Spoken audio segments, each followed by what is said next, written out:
All right. Good evening, everyone. This is Voice of the Black Union, Institutional Racism and Education. I am the moderator, Jordan Wise, CEO of Future Leaders and Innovators of Atlanta. Thank you, everyone, for coming out to view this. I just want to kind of jump in to our opening statement about where are we now. All right. Now, at the ending of the 1920 school year, schools across the states faced the beginning of the global pandemic, COVID-19. Within weeks, school began to temporarily close down and began what we thought was just a virus scare. But soon thereafter, state by state, mayors and governors began to close schools in determination based on an obvious exponential rise of coronavirus, right? Schools began to scramble while planning immediate virtual learning plans. And for a lot, there were frustrated families and school communities. What's next? Families asked, what about graduation? What about state testing? What about matriculation? A lot of unanswered questions that left schools in a compromise to bargain with a little bit to minimum uptake on the normal school academic expectations. It showed us in the new US that we weren't ready, like we weren't ready at all. And the question is, well, the beginning question was about us being ready for 2021 school year and beyond. But when we thought about it, a lot of people thought that this was one of the greatest plights in education in many years. But a lot of us stayed home and we educated our own families, only to wake to more senseless murders of Black men and Black women at the hands of law enforcement. And the world rang out with fire and protests against social injustice and more inhumane treatment and killings of our people. There was a wave of Black power that took to the streets and began to rip off the roof and tear down the walls on social injustice. But while the fight continues, many of us fight and we know change will come, just not overnight. So where does that leave our educational institutions? We know that in less than 45 days, a lot of schools will actually return back to school, regularly scheduled program, virtually in most cases. Some, but they will return back to the same oppressive school leaders, the same oppressive teachers, curriculum, school cultures, among the communities that already lack great funding to properly educate our children in the first place. And we're still asking, how is this an integral part of Black Lives Matter? Because there's a clear presence of institutional racism of our Black and brown students and have left our kids stagnant in between the gap, the achievement gap. As of right now, some of our educational and political leaders are silent. So that brings us here today, right? We have educators and families that want to make a lot of noise and voice up the need for this change. So tonight what we're doing is inviting in our panelists to talk about these things, the real solutions, the realities, and converse about all these things. In my mind is about the tearing down the racial monument of education and that continue to oppress our kids. So first things first, with all respect to the great panelists, I'm going to introduce no particular order. I'm going to jump into it to talk to the people who are actually here to talk to it, our greats. So,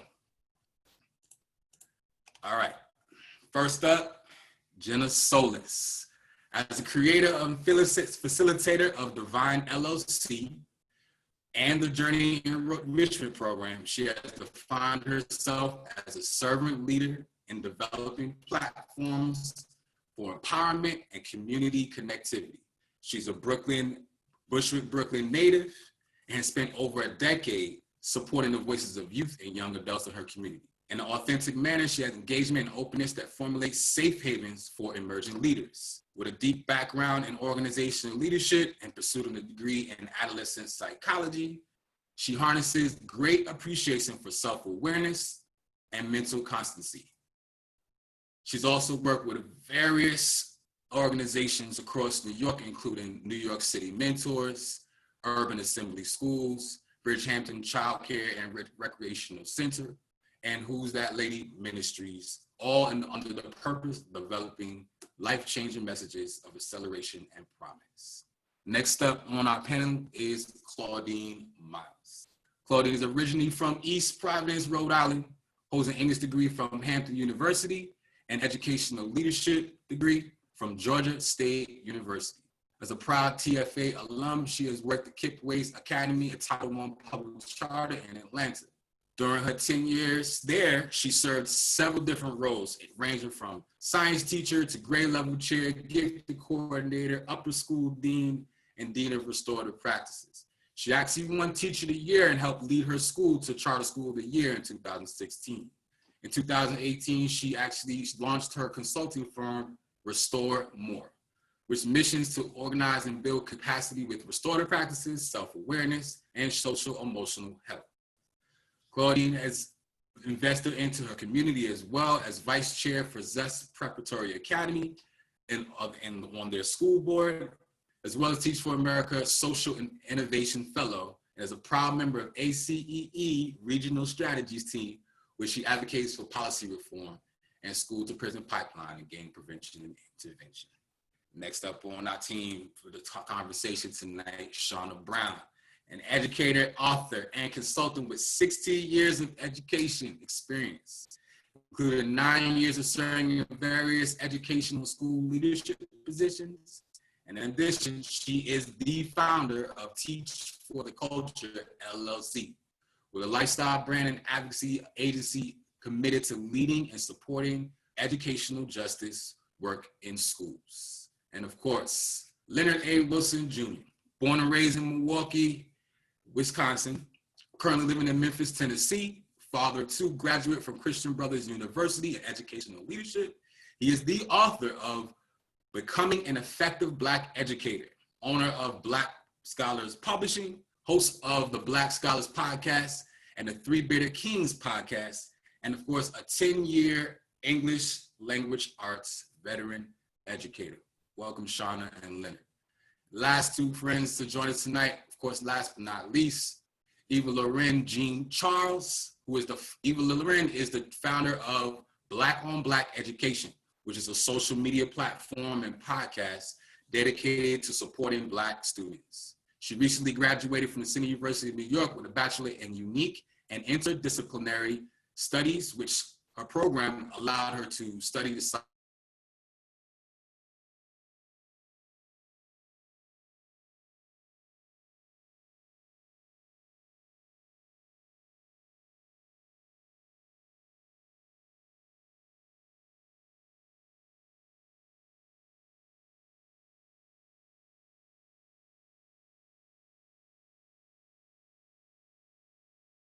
is born and raised in Atlanta, Georgia, undergrad from the Morehouse College, degrees and a background funneling through counseling, business, and education.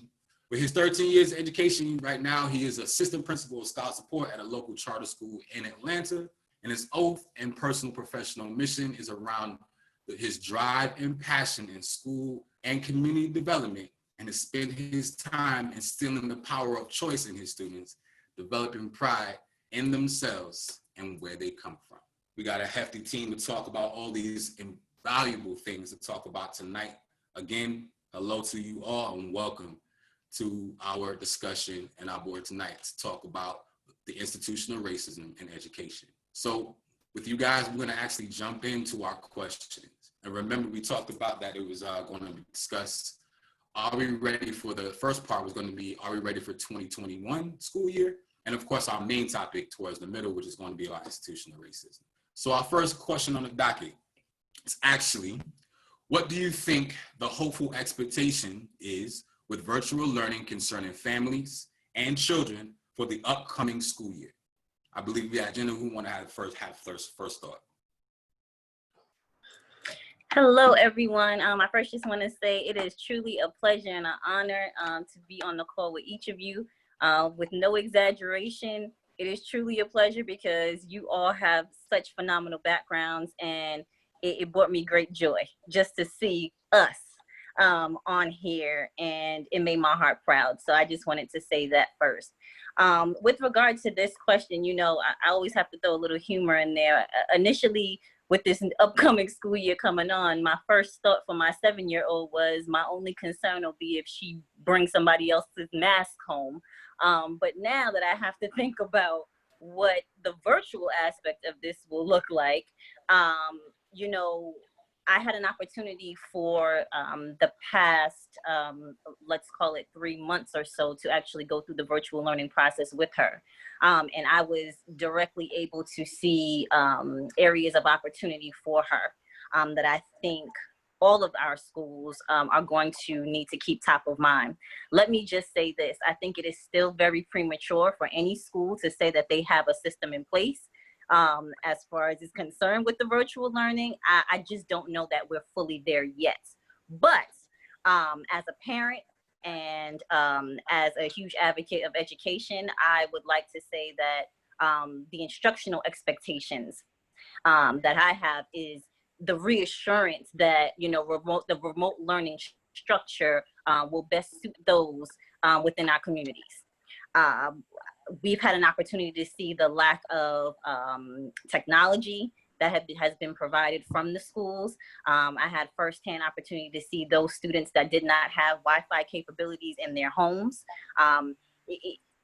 We need to be ensured that all of those things are in place. And I think at this point, you know, a lot of students received what they need, but I'm very knowledgeable and understanding and knowing that a lot of them have not.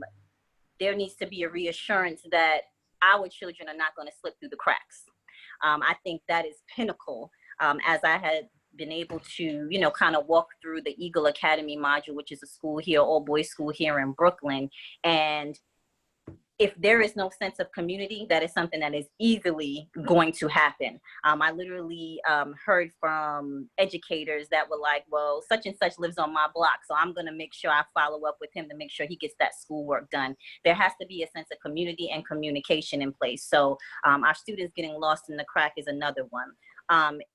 Instructional plans, you know, for our students that have IEPs. We want to ensure that things are in place to make sure that they are getting the best support that they need during this time. Another big one for me is the grading expectations. You know, anything that is assigned, reviewed, completed, you know, it should be put forth with the intention of the student learning, you know, not us relying on a compliance thing. You know, we can't box them in and do that at this stage in the game.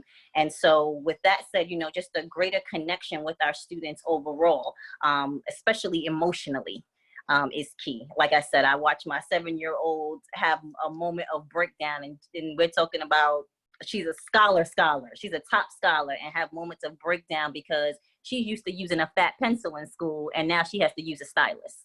So we have to just make sure that that emotional support is there. So those are just some key areas for me.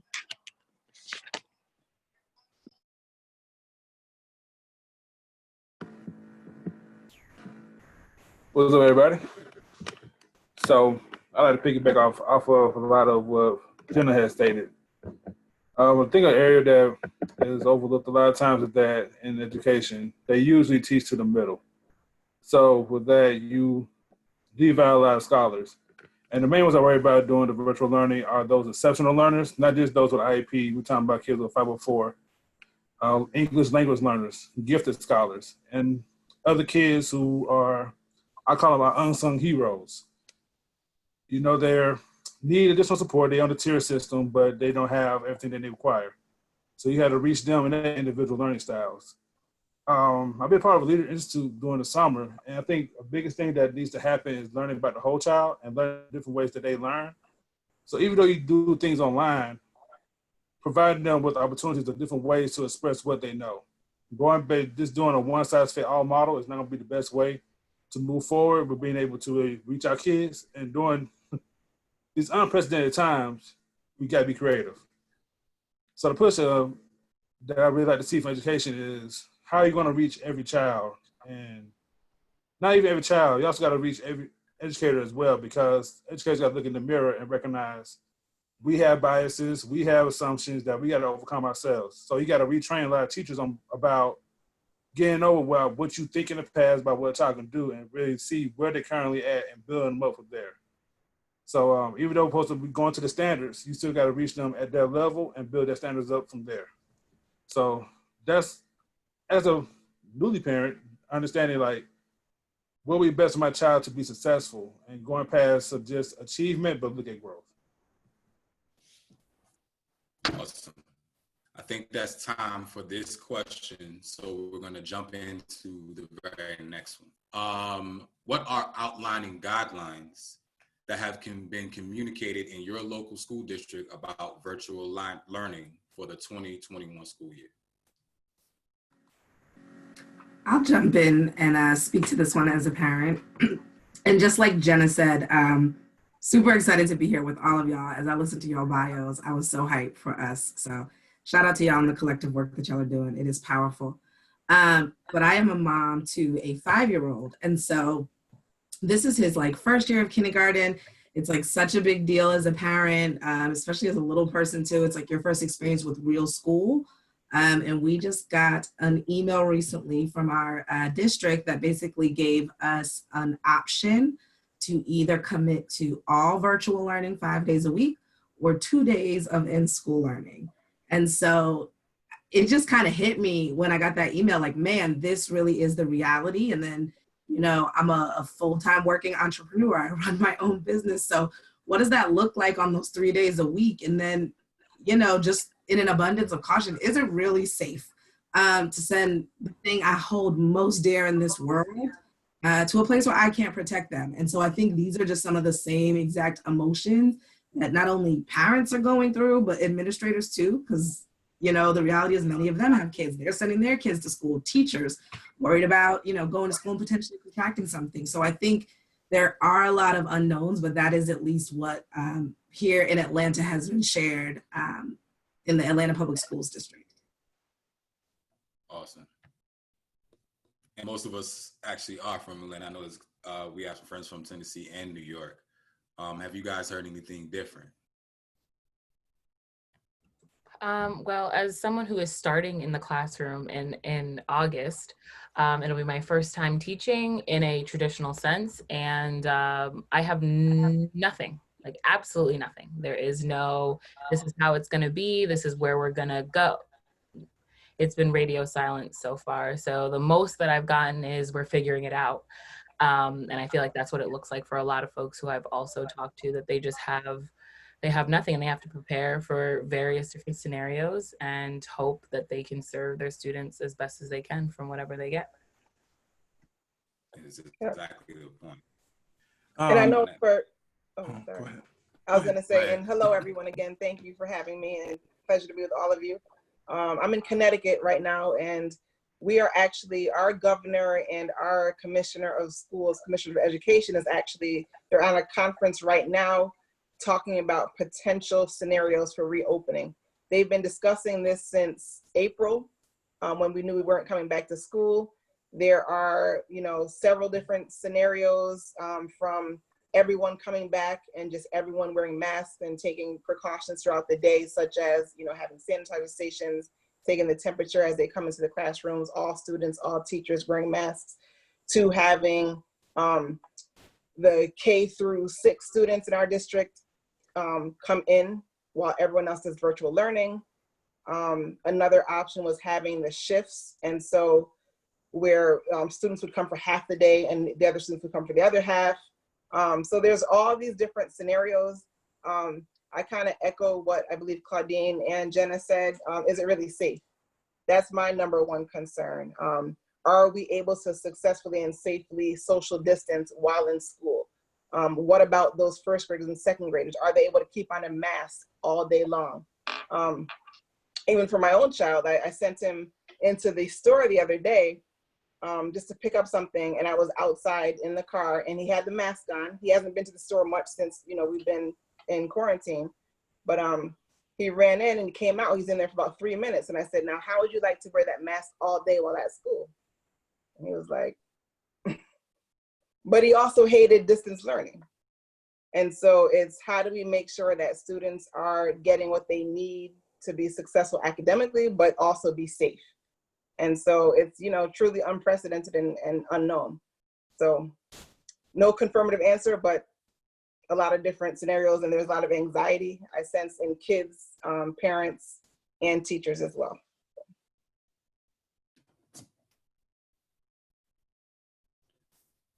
Awesome. I'm having technical difficulties. If you can hear me, give me a thumbs up. Okay. Jenna's in the co-host, but I'm gonna jump. If you can hear me, I'm just gonna go to the next question, and then. Oh, never mind. I fought the sound back somehow. I don't know. All right, jumping into this is technology for y'all. I wish we had this conversation up in person. So next question is, what do you think will be the immediate impact of the lack of communication?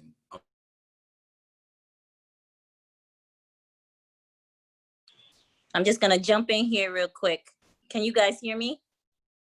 Okay, perfect. Just gonna go on with the question. What do you think will be the immediate, the immediate impact of lack of communication about virtual learning with families? Part two to that question is, what might be a quick solution for these posed issues? So I'll just repeat it again. What do you think will be the immediate impact of lack of communication about virtual learning with families? And what might be a quick solution for these posed issues? I'll open up the floor. I mean, I'll just jump in with the obvious. A lack of communication kind of creates the issue of a lack of attendance. And I think a lot of us saw that in the spring, right? So literally overnight, I know in the case of Atlanta, like most of our kids were going out on break, like spring break. And then it was like, oh, we never saw them again. So within that like 1 week period, teachers literally had to flip their entire curriculums, make them online, and then communicate to parents what that structure looked like.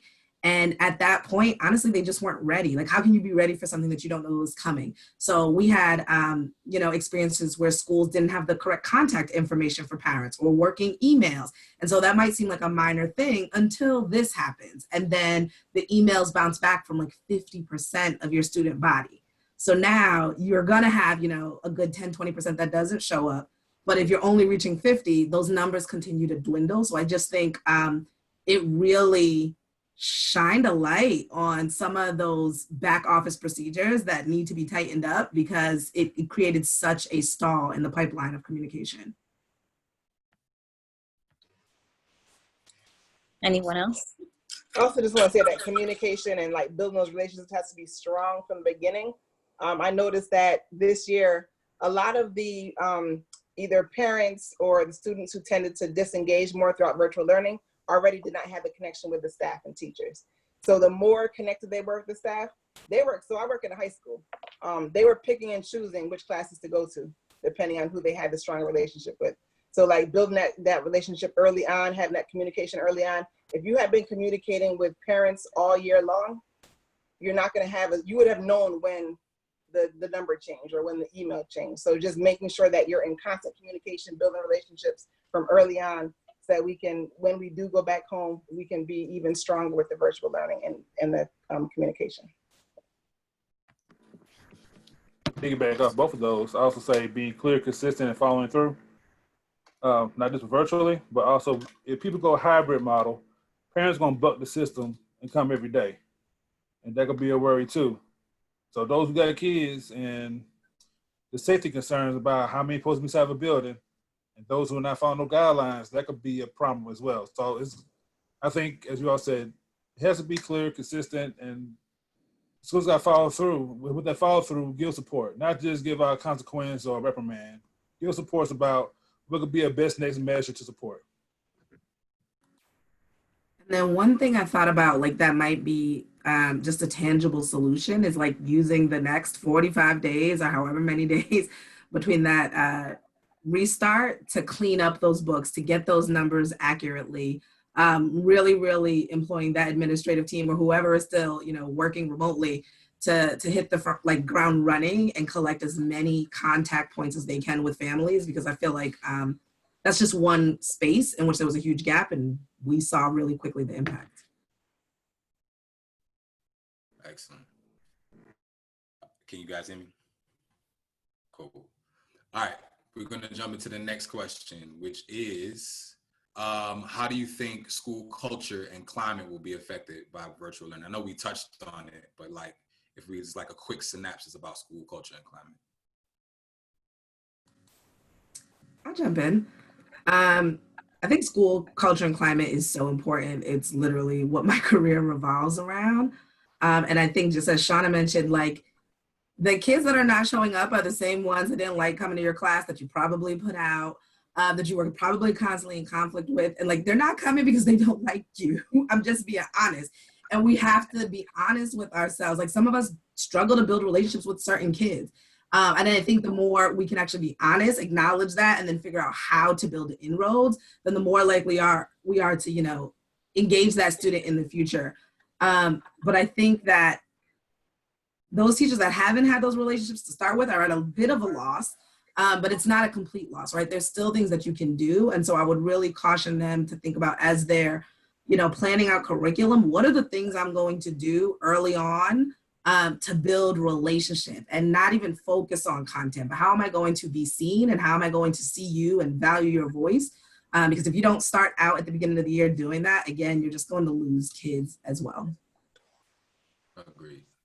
I agree. If I could just jump in there, when we talk about climate and culture, we have to talk about the fuse that goes together. And I like what you said, Claudine. The first thing that came to my mind is that, again, this is not cookie cutter. This is not a one size fits all process system at all. When we talk about the climate of a school, we're talking about the buy-in. We're talking about what the teachers, what the parents, what the students, what everybody bought into. Now we're talking about this culture where it's like, okay, now we need to work together in unification to make this very thing that you were sold on, come into fruition. This is the manifestation process, right? So it's like, it needs to be revamped for this, for such a time like this. Again, I saw it firsthand. As much as you can continue with implemented practices that worked in the classroom, you caught the kids for maybe about a month, and then things started to dwindle because that excitement is not there. My dance break in math class that I looked forward to because I sat next to Susie is not as, exciting anymore when I'm sitting at the dining room table. So it's like, we really need a full revamp. And, I believe Curtis said it best in the beginning. Again, it's not cookie cutter. We got to really get in there and find some innovative solutions and ways to make sure that we create this new, culture, if you will, on this in virtual learning. So. Absolutely. This next sorry, one is actually same thing with, of course, sorry, go ahead. Oh, real quick, I was going to say, it has to be a collective responsibility for all the adults in the building. So now, I think a lot of times people work in pockets, and we start working together to lean on each other's strengths. That will help to create a better environment for this new change. That's actually a good segue, Dr. Momon. So the next one is actually still connected to virtual learning, but speaking of particular pockets, these are the pockets sometimes that are often forgotten, which is enrichment and extracurricular activities. So how are we moving forward with that starting the school year? How do you think? I'm not going to be presumptuous, but I think I'm the closest to having left K through 12, the K through 12 system, with that being only 4 years ago. And so for me, school wasn't worth going to if it wasn't for track. It wasn't worth going to if it wasn't for debate or like the various different after school activities that I had the ability to hang out with my friends and do all the, like, it just wasn't. I got good grades so that I could run. Like that was why I went to school.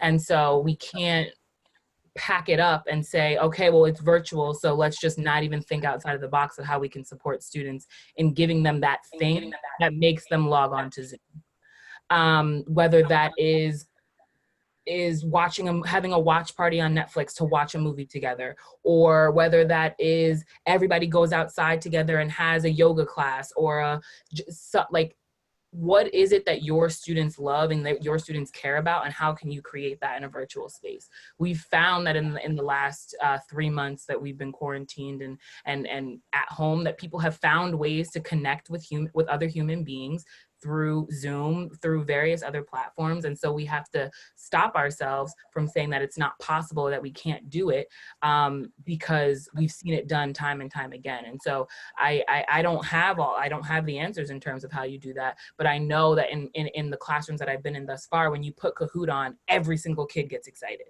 whether they're older or they're younger. So maybe that's what you need to be doing to make kids excited about coming to school. Or again, watch party on Netflix. Or Amazon Prime has all of these incredible Black documentaries that they made for free, making your students aware of that, there's just so much that you can do to make students engage. It's just a matter of how bad do you want to do that. Agreed. With that being said, we've now spent some time talking through the current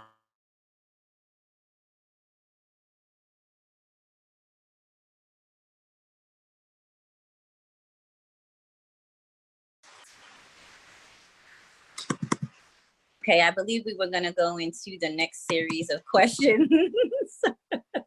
But I'm no Jordan, and I don't know how he was going to segue into that. But I'm just going to kind of go into, I believe that we were going to go into our systemic portion. Are you back? I'm back. Can you hear me? Yes. We can hear you. Okay, take it. All right. System shot over here. I got a booster over here, and it's still having problems. All right. I was saying that we spent the time talking about the current, and we want to spend more time talking about the nugget of the night, which is the institutional racism that we've seen that's been built upon systemic racism for 400 years. So the first question brought up this evening was, and anyone can jump in, discussing a time that you experienced racism as a student or an educator and how it impacted your educational experience.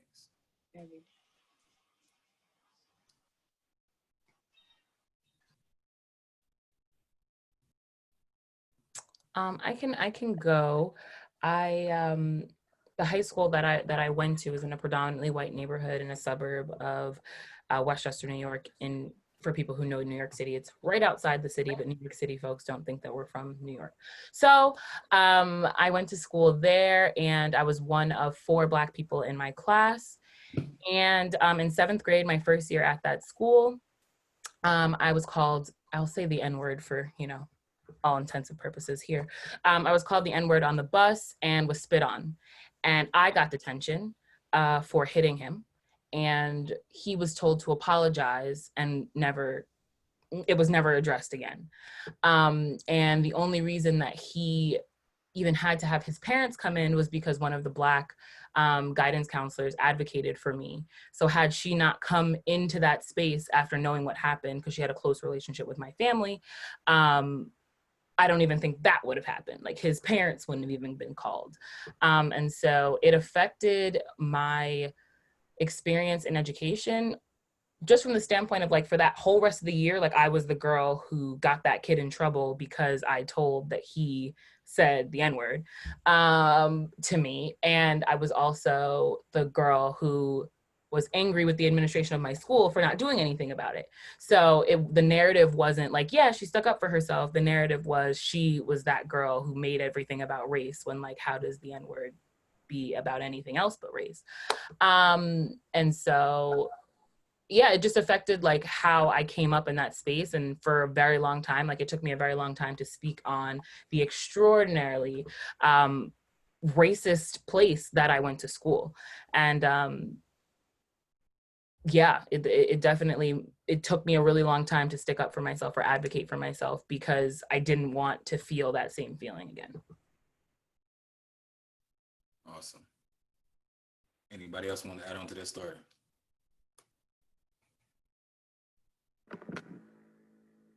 I had on, it was high school, with the all Black high school, but I had what was it, language arts teacher, white male. So what he'll do, he told us we had to do a paper, and basically everybody failed, saying that proving that we were not college ready. We were not ready to go into college. It's like our sophomore year. So me, I was like a student. So when I got an F, my parents were like, for what? So when we had a parent conference, it was like, well, I just want to prove that they're not ready for college. and show what they really don't know. So my mom, she's educated, so is my father. So that kind of like woke me up as to like people try to put you in a hole before you even get started. And I think that sent me towards wanting to help our children more. And from that year, he was let go because there was so much uproar from other parents going against him. But it just showing how you go to an all-black school, you still have somebody who come in and try to wreck the system from inside. And just want to, I think that's why it's always been my mission, like to really just instill that pride into kids or young adults, you know, even though people try to say you're something, then you're not. They don't really know who you are, not to go based off what they assume. And assumptions always, people say make an ass out of you. So that's why that was my my moment of really seeing what racism was. Awesome. So I have I guess like an experience or something that I realized in high school that made me just take a step back and really view it from like the institutional machine that it is. So I lived in a really diverse area in Rhode Island. I mean, it's made up of all races, all nationalities. So many of my friends spoke different languages. And so it was really nice growing up like that. And I remember in elementary school, just having all different types of friends, like from Vietnamese, Korean, Nigerian, Liberian, I mean, like literally from everywhere. And so it was super cultured. I thought that was dope. I noticed that when I went to middle school, they had us segregated into what they used to call houses, house A, B, C, and D. Suddenly, all my friends of color were gone. And I was literally like one of 2 or 3 Black people in classrooms full of white children. And I just remember feeling like really confused. My cousin, who was like my best friend, was in house D, which was literally where all my Black friends were. And we would compare stories, and I would talk about, you know, Miss Tulson and what an amazing English teacher she was, and how we were reading letters for Algernon, and she was dressing up, and she was like, yeah, my teacher sat at the desk all day and never taught, or she doesn't really do much but eat her food. And so as we would compare stories, I started noticing these differences. Few years later, I'm in high school, and I realized that they had used those same house placements for middle school to determine if we were college bound or not.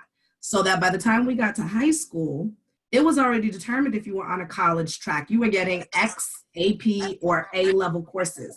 Everyone else was getting what they called B, C, and D. And it just really dawned on me, like, they are tracking me and my friends. They are determining based on their assumptions, maybe some test scores and behavior reports, who is deemed worthy to take these types of classes. And I just thought, even at a young age, like, this is so messed up, not really realizing, oh, this is tracking. This is institutional racism. This is the powers that be limiting what Black and brown students can do. And so some of my friends never even got access to college-ready courses because someone deemed them not ready. Right. So we should move on to the next question, guys. And the next question is, how would you prioritize defunding police towards educational reform?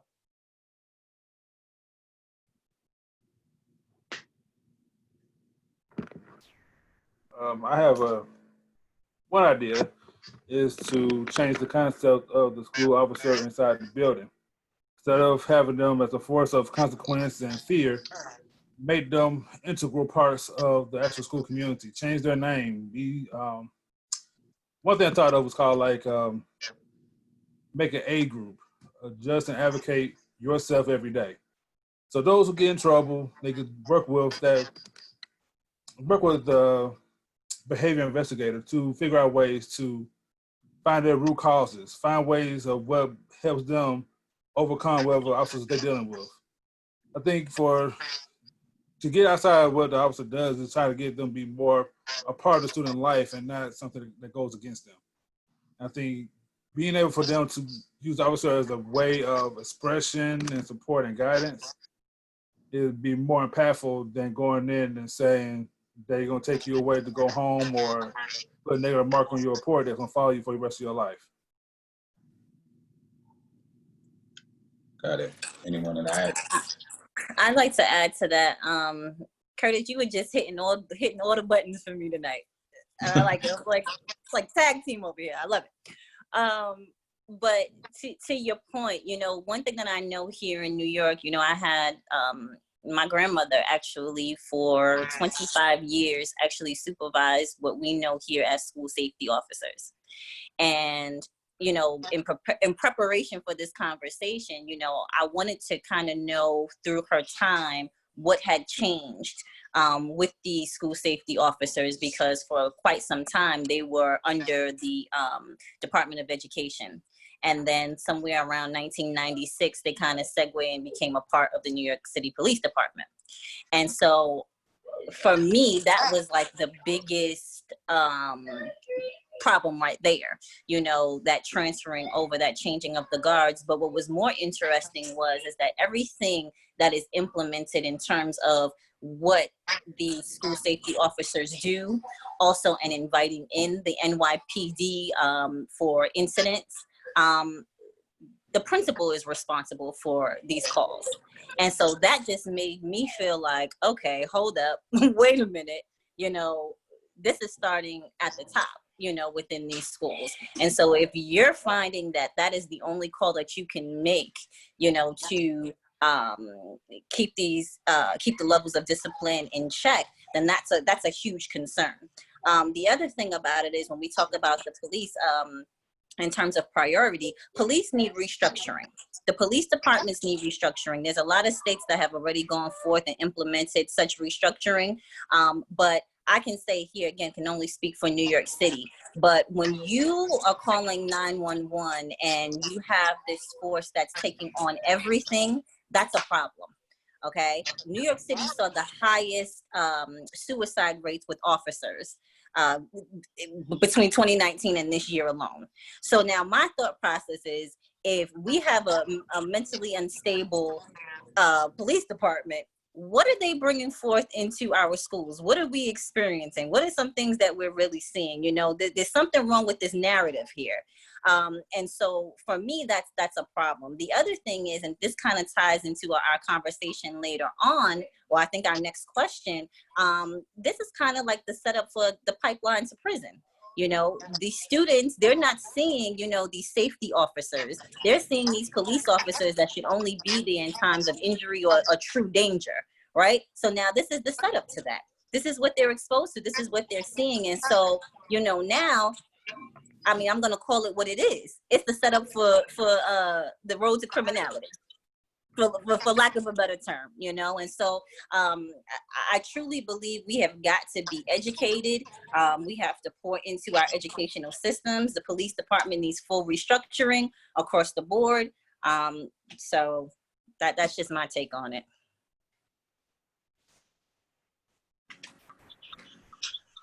Here in Atlanta, we recently organized an educators march for Black Lives.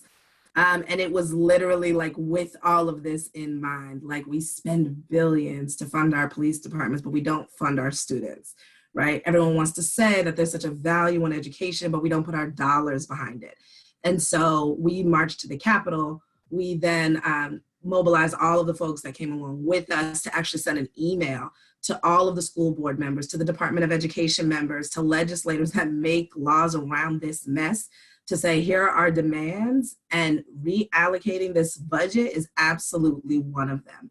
So I think the same way in which we are seeing the civil rights movement of our times around policing, I think we need to take that same movement right to these schools, because they have been racist from the start. They were never meant for us.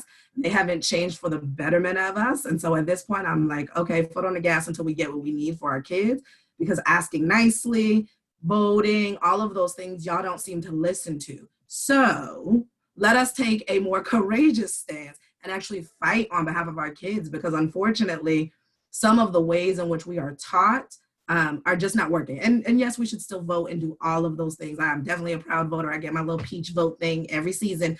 But again, like, what are alternate ways we can seek change and not just going through the old avenues, but really being innovative in that way too? Absolutely. I appreciate you guys answering that. We because of time, we want to stick to the plan. So we're gonna jump right into the next question. Thank you though.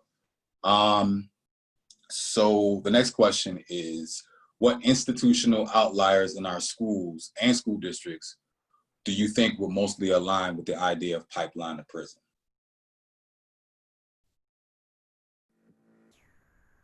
Suspension protocols and when they return. We suspend children, but when they come back to school, there's nothing in place really to support them when they come back. We put them back in the classroom. Sometimes we might talk with a parent, but just like in prison, they're released. There's no reformation program for them. Welcome back to society, turn up, live life, you're back. So there's nothing really in place to support. I think to really change the system, schools need to think about ways of reformation for students who have been suspended and ways to get them back acclimated to ways of doing things in a better way. It's not a correct way, but just showing growth and, okay, you made this mistake. What can we do to help you move forward? And I think that's a huge component that's been missing for years in the school system. Kids get suspended, they come back, do the same thing again, or they might do it differently or a heightened, elevated volume. It's funny, Curtis, because all of these zero tolerance policies were ushered in as a result of school shootings. And so the theory was, oh, if we introduce these, we'll decrease the amount of school shootings. Well, I'm gonna call a spade a spade. They haven't decreased anything. School shootings have increased. And so we realized like the zero tolerance policy just disproportionately affects Black and brown boys and girls. Like we see them overrepresented in suspensions and expulsions, in referrals. And so like the data is clear. The systems are racist. There's bias within our schools. Some of our teachers are steeped in bias. And I think until we really lift up that veil and start having these real conversations in this space too, because again, it's not just policing where racism exists. Folks are just quick to look at some of the surface features and not realize like what are the root causes. It's many of the people within the system are inherently racist and the system is institutionally racist. So there's like layers and facets to it, which make it complex. Yeah, that's exactly what I was gonna kind of touch on in terms of looking at the root causes. So we have to look at like who's actually going to prison. It's the same population that's being suspended. So I read a study the other day that said 50% of all people with disabilities, if you're Black or brown, you will go to prison, 50%. And so if you look at suspensions in schools, the numbers are very similar. It's not looking at like addressing kind of the root cause, what's underlying, what's causing some of the behaviors, but it's just kind of punishing for not having access, basically. I remember hearing studies over and over talking about how they build prison cells depending on the literacy rate at 3rd grade. And that's still being done. And it's an industry, so they're making money. Schools are making money off of students, just like prisons are making money off of people that are incarcerated. So it's all a system, it's all money making. We have to really look at the intersections of who's going to prison again, what are some of the reasons, what are the root causes, what are the implications, what happens when they come out, similar to schools. And also start over-stigmatizing special education as a method of saving and support too. Kids, it's like a glacier. On top, we only taking surface level, but we're not getting down to that root, as we're saying. So a lot of times, SLED is a scapegoat too. Saying kids diagnosed ADHD or have autism and other behavioral problems, but it could be environmental factors. It could be generational trauma that they've been dealing with. So a lot of things happening out, and there's not enough resources happening. We defund the police and put that money into reformation, into more counseling support, more advocacy for our kids, we'll see a difference. And for teachers. And just really quickly, I just so I wanted started. to, Oh. No, go ahead. I was gonna say really quickly, I started my, I used to live in Brooklyn also. I started my teaching career in Brooklyn at Wingate High School. It was a huge school, maybe like 5,000, 6,000 students. Am I echoing? Sorry. And even as a teacher, walking into the building every single day, you got to go through metal detectors and get wanded every day. So it's like, what kind of mindset are you putting a child in who's going through the door to the school to learn? And you got to go through metal detectors and get wanded down. So. I just wanted to end with this because everyone is hitting on it. And this is another thing, one of my profound thoughts. You go into school at about 4 or 5 years old. We are putting 5-year-olds into a system that is governed by the government. I just want to say that again. 5-year-olds going into a system that's governed by the government, and a lot of parents, and we just have to call it what it is, and a lot of parents do not follow their children. If you are educated, you know what I'm talking about. How many times have you had to call numerous times to get even a parent on the phone? The lack of participation and involvement. And of course, there's other factors that go into it. But we have a responsibility as parents, especially, to follow our children in this system. As early as 5 years old, you are a part of a system. And so we have to also, when we're talking about educating, we have to get in tune with our parents. That's always the pressing issue, whether you're talking about direct education, whether you're talking about mentorship, the involvement of the parents has got to be there. That is imperative. They are going into this system at 5 years old. And so we need to see cumulative records. Parents, read your child's cumulative records. You need to know what's going on. It is so important. So this all kind of just ties into that. But again, just thinking about the age and again, we've all highlighted it, the system that they're going into. You know, we've got to make sure that there's involvement for our parents, and they're equally as educated and knowledgeable as to what is going on. Because as we're going to touch on in a little bit, we're talking about, it all ties into this achievement gap. So I'm not going to go forward with it, but it all ties together. So that's all I got.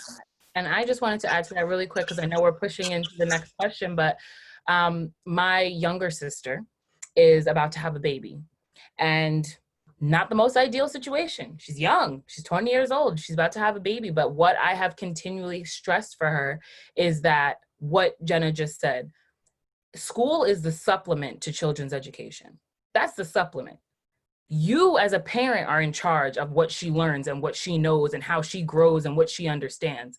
And so school is going to give her the standard and the exit ticket and all of these other things that teachers want to put together so that kids learn. But you as a parent are going to be wholeheartedly in charge of what happens with your child's education, how your child is socialized, how they move and maneuver through those systems that they're going to have to move and maneuver through their entire lives. And so when we have to figure out how to reorient our thought process around education and our thought process around parent involvement. We don't want to involve parents. We should be asking parents what their children need. And that's how involved the parent should be in the process, in making sure that that they're holding the school accountable to what the needs of their child, not the other way around. If I can just piggyback real quick, what you just said was brilliant. But I don't want to put the entire onus on parents. Yes, they're the experts of their kids. But to Jenna's point, the K through 12 system is inherently broken. It never was for our Black and brown kids, ever. They push white societal norms, European Caucasian norms. So if the K through 12 system, what should actually be reformed, which should be a part of defunding police and funding education, even from a federal level, since Trump took office, he has spent more on military comprehensively than decades of money that was spent on education. So it's on the schools. The schools have to be comprehensive. And as a school, we're a community that's supposed to support the community. That includes the parents. Some of these parents, honestly, and I'm not making excuses for them because I'm a parent and I'm also an educator, they don't know better. And some of them had terrible experiences in that K through 12 white societal system where they don't know what to do. Or if they try, they're lost. And I want to put some responsibility back on the schools. I would agree with Leonard. Just really being cognizant of we don't know every parent's experience, and our parents are so diverse as well. But recognizing that there are some parents that legitimately want better for their kids, but don't always know how to go about getting better. And I think we have a responsibility to continue to extend the olive branch. If they're not coming to us, what are we doing to get to them? And then just thinking about like the reality of the landscape of our parents. I know for me, I worked in a Title I school in the Southwest area of Atlanta. If you've ever seen Snow on the Bluff, that's where I taught, like that's where I led. So, you know, our parents are working 2 to 3 jobs. Our parents are busy. It's not that they're not invested. They're invested in making sure that their kids have what they need to survive.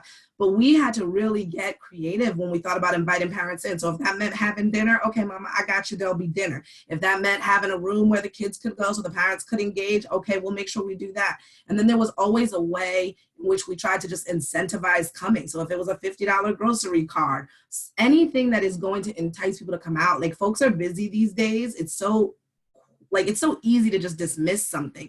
So really thinking about like you are competing for their attention, you are serving them, they are your client. What are you going to do to get them in the door? And just saying, well, they don't show up, they're uninvested, I feel like is a cop-out.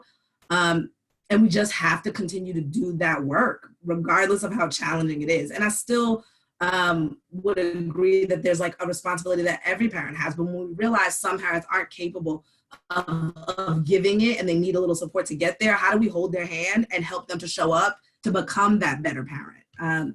Because sometimes that's why they enrolled their kid at the school. Like, I don't have all the answers, but I have faith in you. And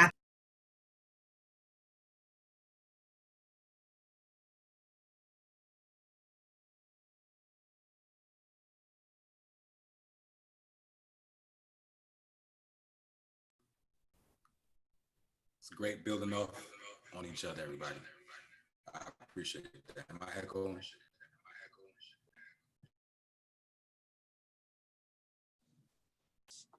So we're going to jump in. You guys kind of jumped into a lot of the different questions all at once. We did touch on family engagement.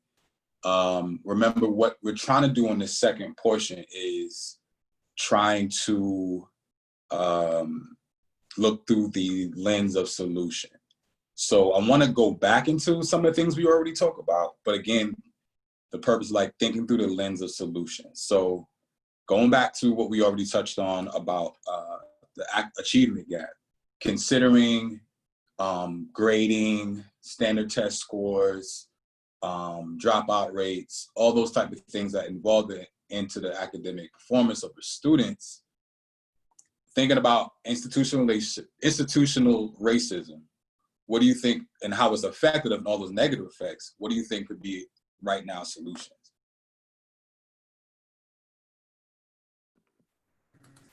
I mean, I think one solution in terms of the social emotional learning piece that we talked about being really important when folks go back is actually developing staff's capacity to engage in that. So everyone has a different skill set. So whether that means getting professional development around social emotional learning, or even along the lines of what Curtis was saying, like how do you really get kids to be accountable for their mistakes in a way that's not punitive but restorative? So if that means learning more about restorative practices, but like what are the gaps that your staff currently has?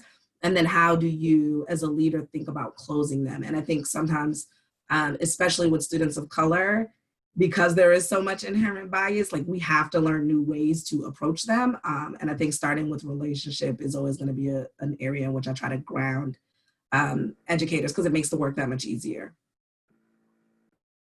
Awesome.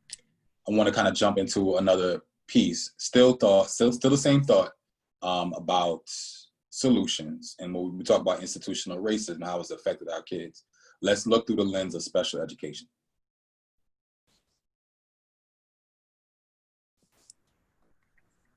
Well, for that, that's my my realm. Well, I think they need to look more at student growth versus achievement. But a lot of times what happens is that standout testing it's kind of racist to me because it feels like you got a standard for students to achieve, but it's different areas of learning happening across different areas. I think you should use the achievement showing student current performance and how they grow throughout the year. Also with special education, it is a lot of factors that play. I think I probably heard earlier a couple of times about looking at ways to support that are going straight to the end game. It's a multi-tiered system for a reason. And a lot of times it's a tier one process that's flawed, that's impacted the student's ability. But a lot of times we so quick to move them, fly past tier two, go straight to tier three. We hit the quick Sonic button, we send them on tier three, they don't perform there, then we wait for them to retest it. I think it's got to be a mindset shift that's looking at the entire scope of the setting and like, okay, the 80-20 rule is what I think about. Like a lot of times you teach to the 80, but you forget about that 20%. But if you hit that 20%, you reach the 80. So you get the whole 100%. And I think like we forget to do that a lot in education, and it has to go back to people looking back into that universal, starting over from the ground floor. What is the gaps? What is missing? And then going from there. I think that eliminate a lot of the misconceptions about why students should be special ed versus do they still need additional support. Thank you, Dr. Momon. I appreciate that.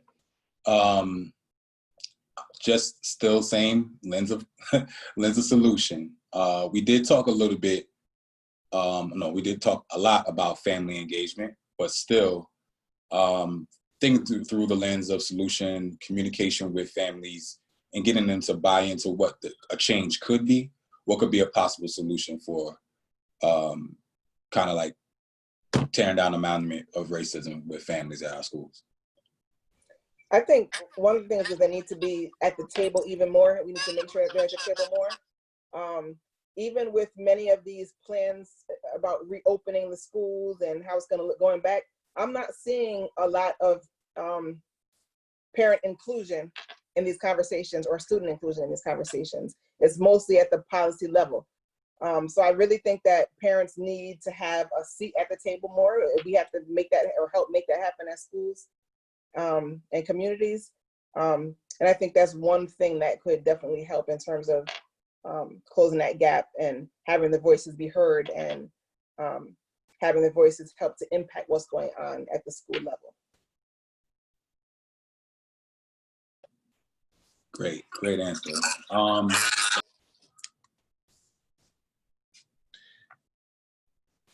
Sorry, just make sure I wasn't echoing. Can you guys hear me? Okay. All right. So that was, like I said, that was a great answer.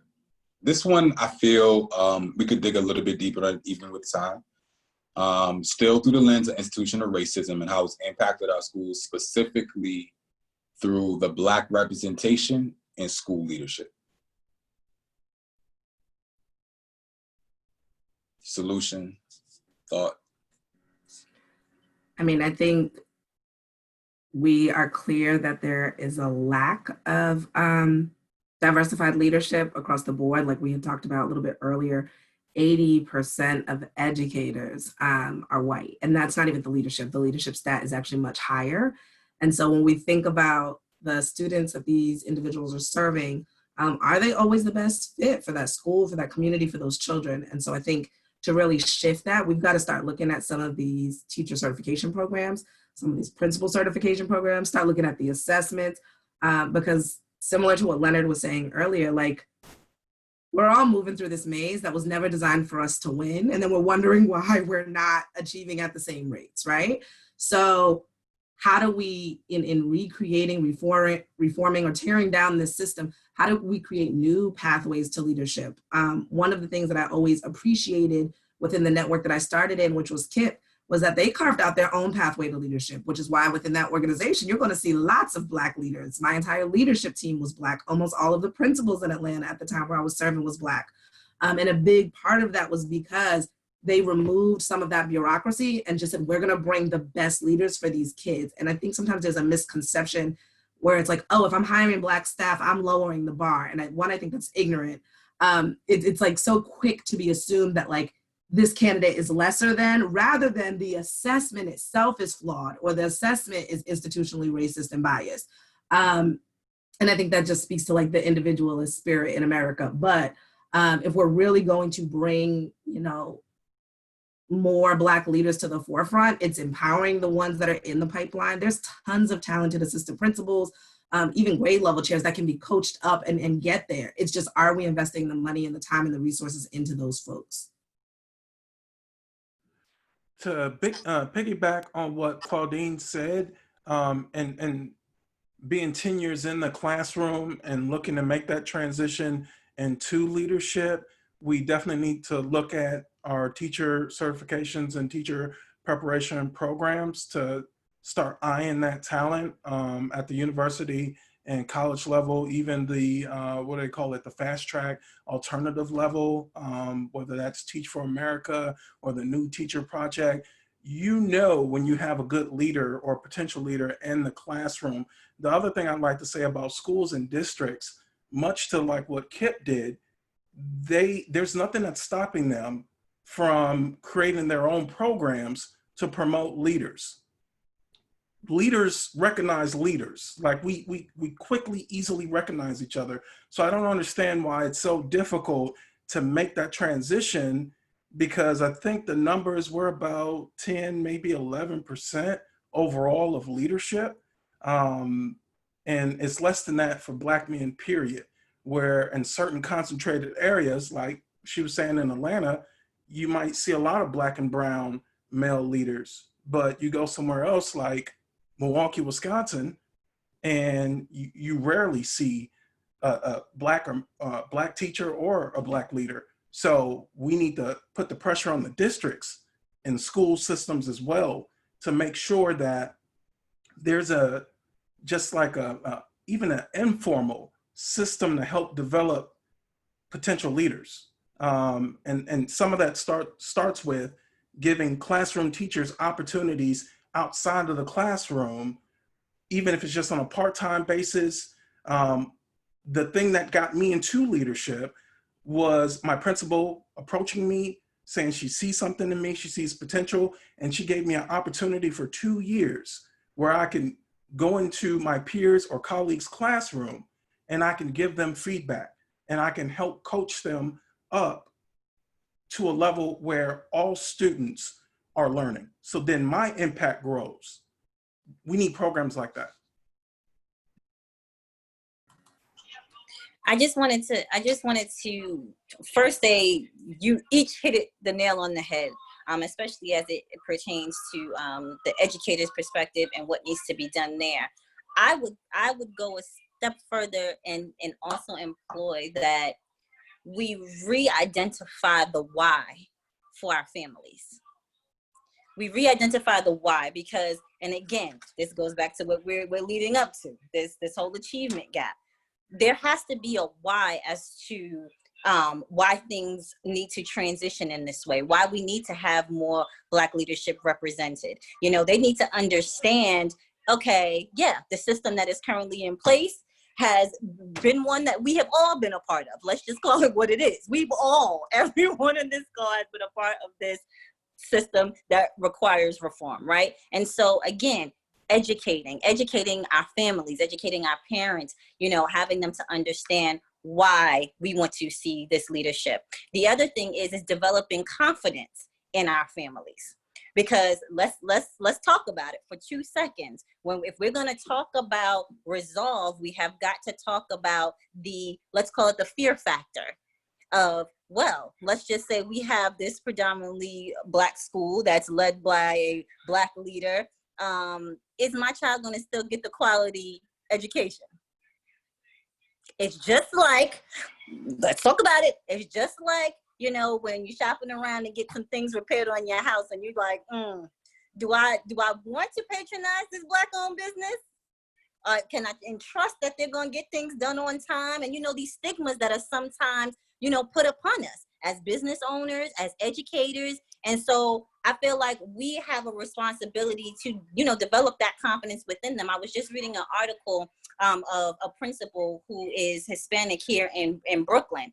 And when she was appointed principal, she was like, listen, this is my neighborhood. I know these kids. I know these families. I know what they lack. I know what they need. She came in there guns blazing, and the parents looked at her like, you're the new principal? Oh, there was a huge lack of excitement, and there were trust levels that needed to be built. And so when we talk about all this, you know, I definitely bring it back again to our families. When we think about what we can truly do with conversation and establishing forums, I even employ us going into our enrichment program within our communities. You know, Leonard, you said it best about going into the classroom, but what if these same leaders that are being groomed and being developed go into our community enrichment centers so they can become a familiar face? You know what I mean? And now, again, that helps with this sense of comfort of, oh yeah, he's been around. Not only he gave my son and daughter homework help. He, you know, he's in there. He's assistant director. He's this, that, and the third. So I love it all. I'm excited, and I hope, Leonard, that you take it all the way to the top. That would excite me. That would excite my soul. I thought of one other potential solution, and that's just recognizing that there are leaders that are primed and ready, but that have been looked over oftentimes because of their Blackness, right? And so really understanding that we've got to broaden the view of the people who sit in those hiring positions, and understand that if you are in a place like Oklahoma and you want to attract Black talent, you're going to have to incentivize people to go to Oklahoma. You're going to have to incentivize people to go to a Milwaukee. It's cold. I don't want to be in Milwaukee. Plus, I might be fearful that there aren't many people that look like me, even though I know there's tons of people that look like me in Milwaukee. But I think that's a reality. Like, how are we incentivizing going to some of these places that don't have diversity in the staff? Because that's not an easy role to take on, knowing that you're going into a school where it is just you, or there are just a few of you. So how are we incentivizing? Are we offering, you know, loan payments, loan support? Are we offering financial aid and helping that move? I've seen, you know, tons of other districts that are like the districts that people want to go to in New York, Miami, LA. I've seen them offer those things. So yes, we'll help you pay back college loans. Yes, we'll give you a housing stipend. Yes, we'll give you a stipend to move from East Coast to West Coast. But some of these other districts that really could use the diversity, I think that's going to be a valuable lesson for them to start learning about, because people are not attracted to those places, but it doesn't mean that we won't go. It's just, what are we doing to attract the right folks? I agree. And just to piggyback really quick, I think in addition to like helping to incentivize folks to come into these spaces where we're not represented, it's a lot of it is incumbent upon the institutions to get rid of their nasty institutional racist ways. Like, nobody wants to go in a place that's just, it's racist, it's oppressing, it's so they got to work on their culture and climate.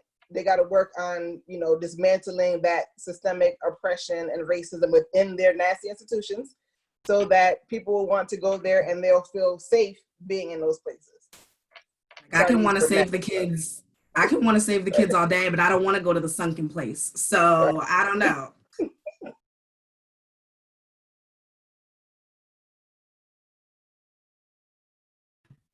With that being said, it's actually great points everybody made. And I love the way that we kind of jumping through all of the great discussion points. We did spend a lot of time talking about school leadership and family engagement, school culture and special education. I did put out these statistics, and initially it was just, again, kind of thinking about the lens through solution, but again, also your initial thoughts, mostly because some of these statistics might not necessarily be in our particular range of field that we have worked in, or just in experiences. But I'll start out with the first two.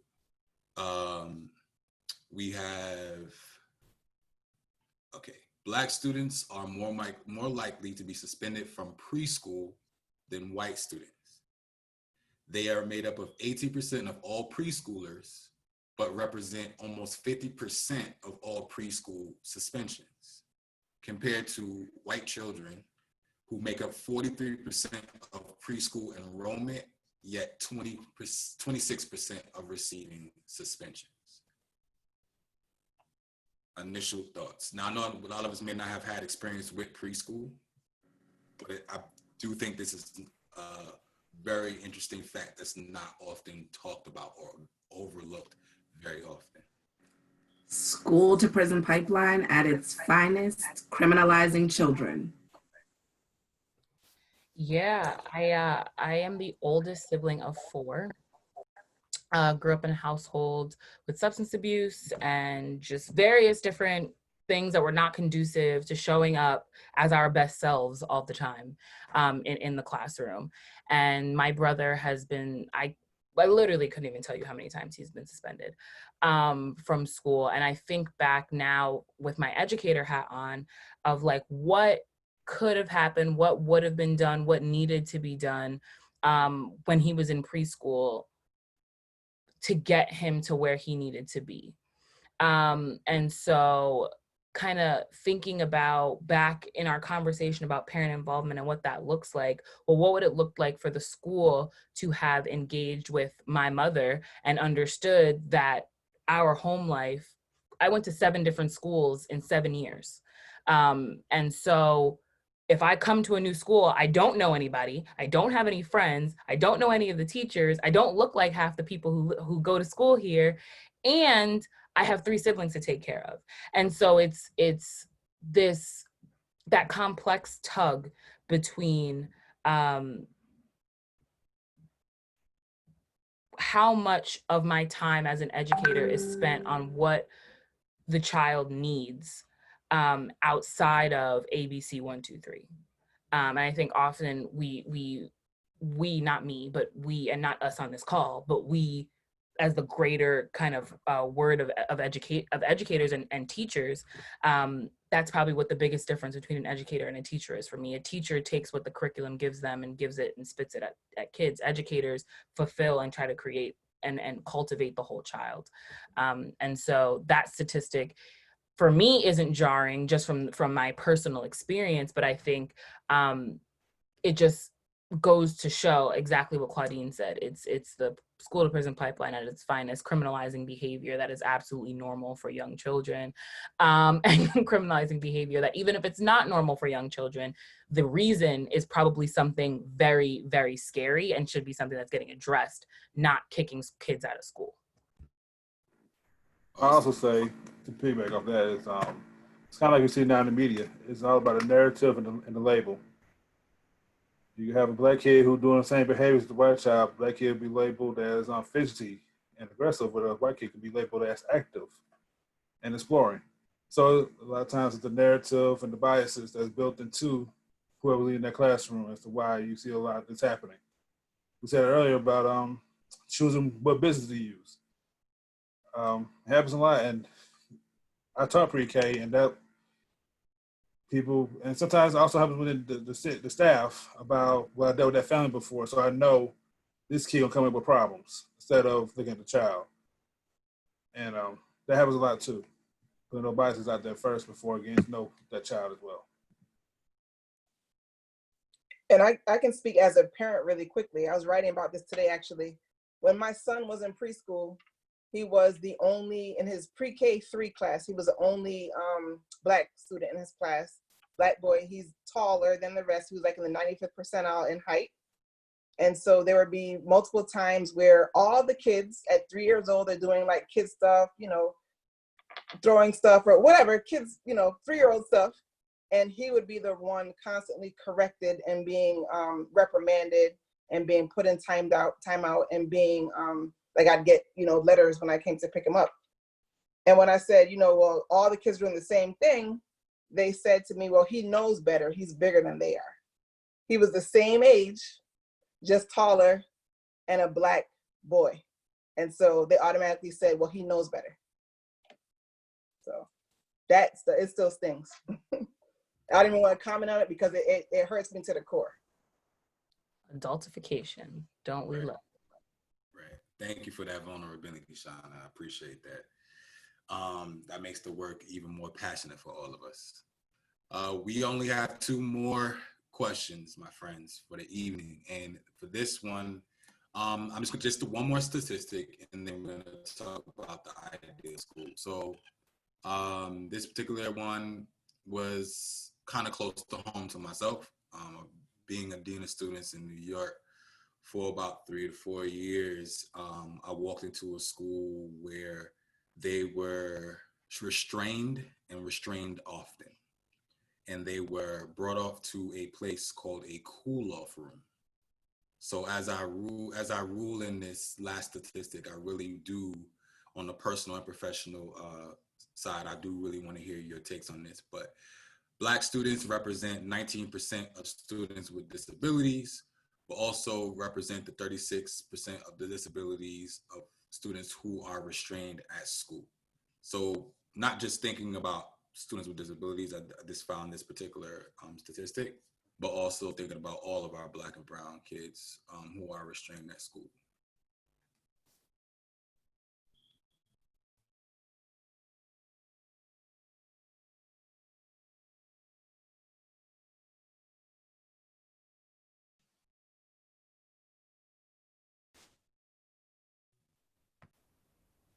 All right, and what was I'm sorry, I probably missed the question part of that statement.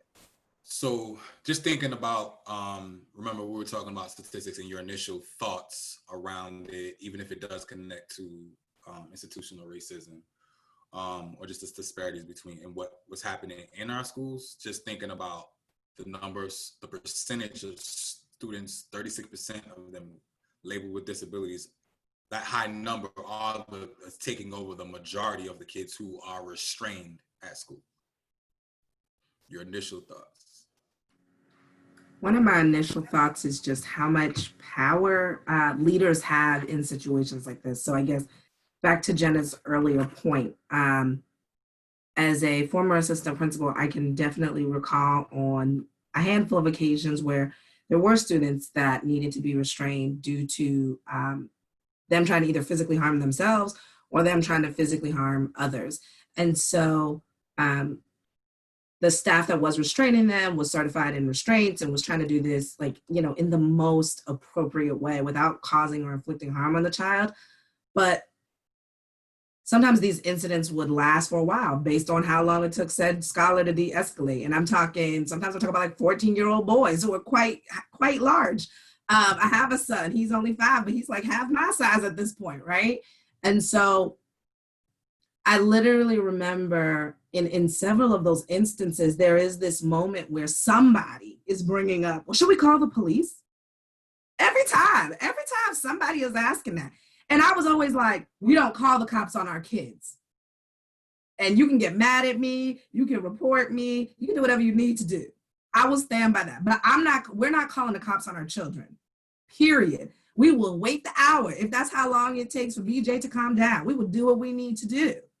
But I just think it underscores like how much power you have in that position, because many other people, when facing that same exact scenario and that same question is posed by somebody, okay, well, should we just call the cops? They do. This is how 5-year-olds are getting locked up and handcuffed and hauled off to be like fingerprinted. It's insane, but it's because someone is taking that intense moment, not looking at the whole child, not employing social emotional learning or even psychological tactics. They are just going with the emotion. I'm annoyed right now. I want to get back to what I want to do. Call the police. And I think that is an inherently flawed way to handle children. Yep. I agree. And just to piggyback on that really quick, I think one of the things is just inherent in our schools for some reason is the need or the desire for people to want to control Black bodies. I don't know what it is, but they have this inner need to just want to control by any means necessary and want to police and over police our Black and brown babies. The second point I just want to make, I was also an assistant principal for 6 years, and one of the things that is end up being missed before they come to the restraint is the de-escalation. So I think staff have to be trained in de-escalation techniques before it gets to the point where they need to be restrained. And so I think a lot of times people just jump over that. I've seen teachers escalate students and then turn right around and want security and want this and that and want them to be removed, but they have actually escalated the student. So staff need to be trained in de-escalation, and so we could prevent some of these, the needs for restraints when they are, because sometimes they are needed, but it would be much less if teachers actually knew how to de-escalate and staff knew how to de-escalate students. I agree with that. I had to de-escalate many children before with my field, and it's not just teachers, but it starts with leadership as well. So you got a leader who's going around, who's in a heightened state of chaos itself, is going to zoom out to your staff, and they will react based off that. And de-escalation is a huge component to it. And I have to be a leader a lot of times and have to stay calm and cool to show like, hey, we're good, let's get it together. And yes, there'll be times where you do have to hold a student, but it doesn't call for you to go to a higher state of where you got to call in outside forces to have a situation handled. It takes a top-down approach for restraint de-escalation, and also it's going to take some research as well for those leaders to understand what is going on with the student, what are some other measures we can do to support as well, and also invite the parent in and talk with them to find out what works, what's the best supports, how can we get on the same page to really be with their child. And I think that's missing too, because then we start being instances where I see leadership point fingers at the parent and not really trying to hear the parent. It's talking at, not talking with.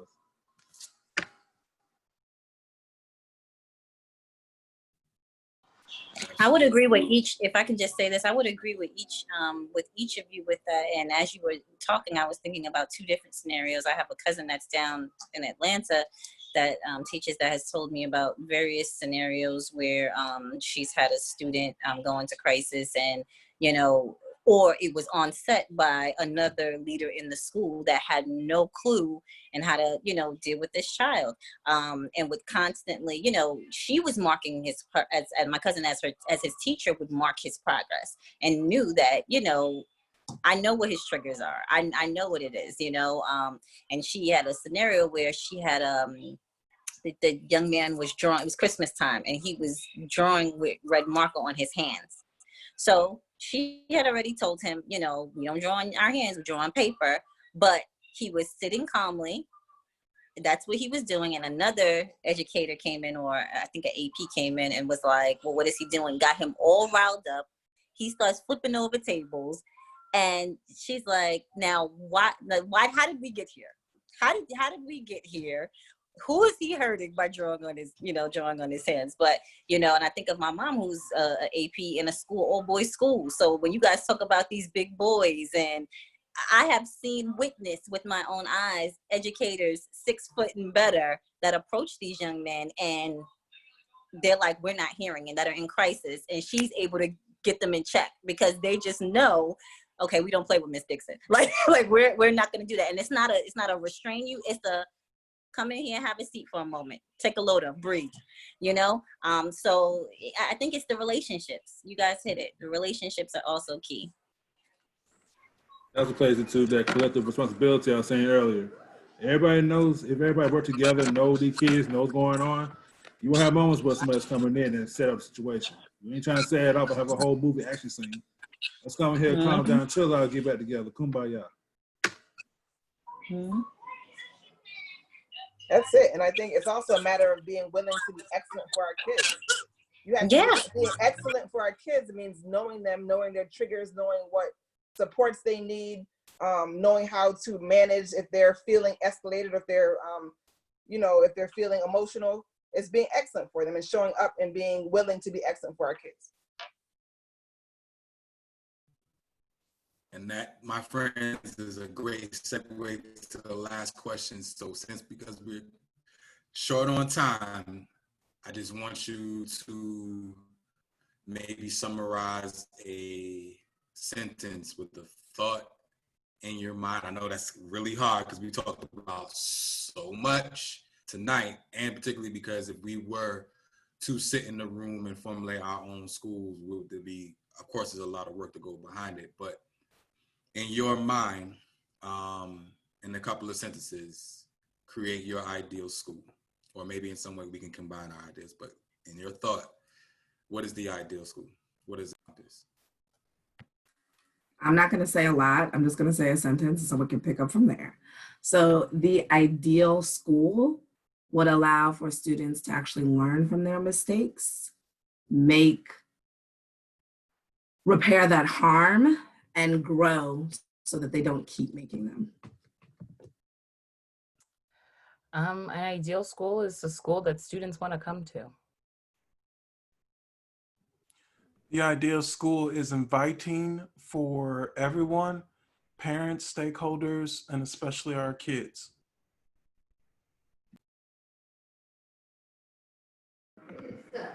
The ideal school, to quote the great Michael Jackson, to make a change, take a look in the mirror and make that change.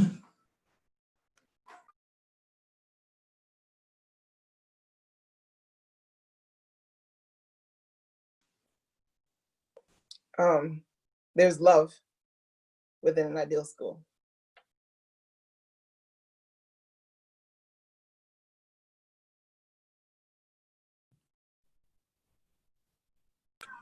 The ideal school for me will have lots of unification, care factor, an identified why, be a safe haven, and be a place of great communication for educators, parents, and students.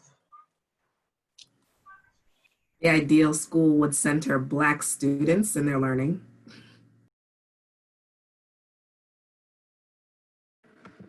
The ideal school, look past the bias and know who they really are.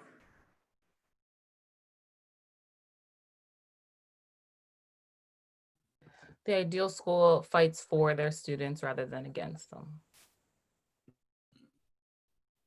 The ideal school values student voice.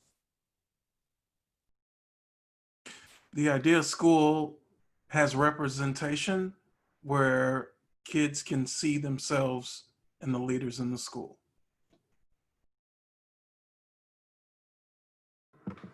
The ideal school blares the roster horn every time somebody grows and all their goals. That's it. I love it, Curtis. And to me, the ideal school is having educators like you guys, phenomenal, clearly care about kids, clearly are passionate about making change. I appreciate it. I know that tonight we only discussed like a fraction of the system things and just the community and all of the goals and purpose and attention that we can promote for change. And I'm absolutely super thankful for even all the right on the moment solutions to all the things and issues that we talked about. Once again, thank you. I know that we have been pushing this Black Lives Matter as our life's initiatives at this point, but I really hope that when we put this out there, that people will begin to understand that education is going to be one of those bigger parts of the movement, if all agree. Again, I'm Jordan Wise, Future Leaders of Innovators in Atlanta, and this is the voice of the Black Union. Appreciate y'all.